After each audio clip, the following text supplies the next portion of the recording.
எதிரிகளை தோற்கடிக்கும் பட்டயம், அது கிதியோனின் கர்த்தருடைய பட்டயம். எதிரிகளை தோற்கடிக்கும் பட்டயம், அது கிதியோனின் கர்த்தருடைய பட்டயம். கத்திப்படை சுத்தி நிற்க வேணாமே, கத்திப்படை சுத்தி நிற்க வேணாமே. ஒரு சட்டிக்குள்ள தீவட்டி போதுமே, ஒரு சட்டிக்குள்ள தீவட்டி போதுமே. சட்டியத்தான் கீழே தூக்கி போட்டு ஓட, தீவட்டிக்கு தான் பயந்து ஓடும் எதிரி படை.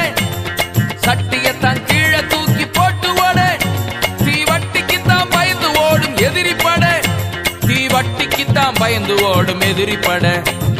5 கல்லு கையில, அற்புதந்தாம் பையில, அதிசயந்தான் நடக்க போகுது. ஜனங்க ஆடி பாடி துதிக்க போகுது.